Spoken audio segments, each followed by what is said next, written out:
கொஞ்சம் கொஞ்சமாக இந்த மலைப்பகுதியில் ஏறினோம்னா 2ஆம் அடுக்கு வருங்க. அப்பத்தான் இந்த கோயிலோட கோபுரம் மெல்ல மெல்ல தெரிய ஆரம்பிக்கும்.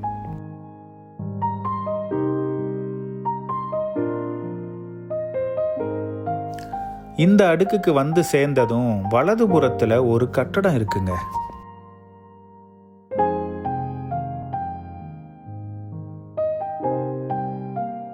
இப்ப நீங்க பாக்குற இந்த கட்டடத்துலதான் கெமூர் அரச குடும்பத்தினர் முக்கியமான திருநாட்கள்ல வந்து அவங்களுடைய உடை மாத்துறது இல்ல வேற சில முக்கியமான வைபவங்கள்லாம் நடந்த இடம்னு சொல்றாங்க.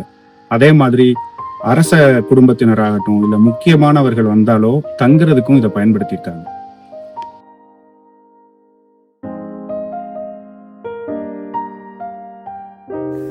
இதை தாண்டினா 160 மீட்டர் தூரத்துக்கு லேட்ரைட் கற்களாலான அழகான நடைபாதை இருக்கு. இருபுறமும் 70 சாண்ட்ஸ்டோன் தூண்களால அலங்கரிக்கப்பட்டிருக்குங்க.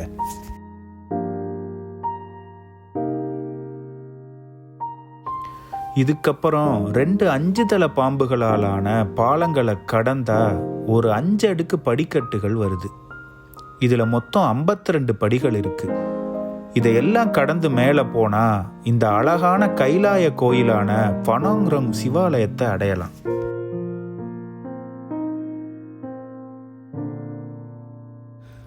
இந்த அழகான கோயிலுக்கு மேலும் அழகு சேர்க்கிற மாதிரி 4 அல்லி மலர்களால நிறைஞ்ச குளங்கள் இருக்குங்க.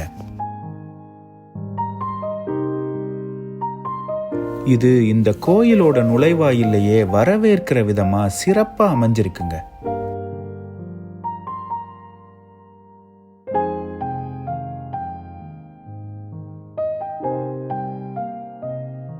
கிட்டத்தட்ட இயற்கைக்கு பலியான நிலையில இருந்த இந்த கோயிலை 1971 இருந்து மறுசீரமைப்பு வேலைகளை செஞ்சு இந்த கோயிலோட பழைய தோற்றத்துக்கு கொண்டு வர தாய்லாந்து அரசாங்கம் கிட்டத்தட்ட 17 ஆண்டுகள் கடுமையா வேலை செஞ்சாங்க.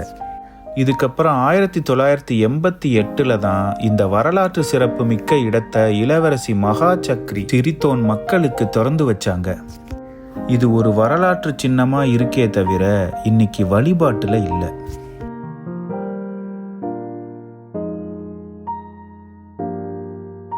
இந்த நுழைவாயில்ல நுழைஞ்சு வந்ததும் 2 பக்கமும் சிவலிங்கம் இருக்குங்க.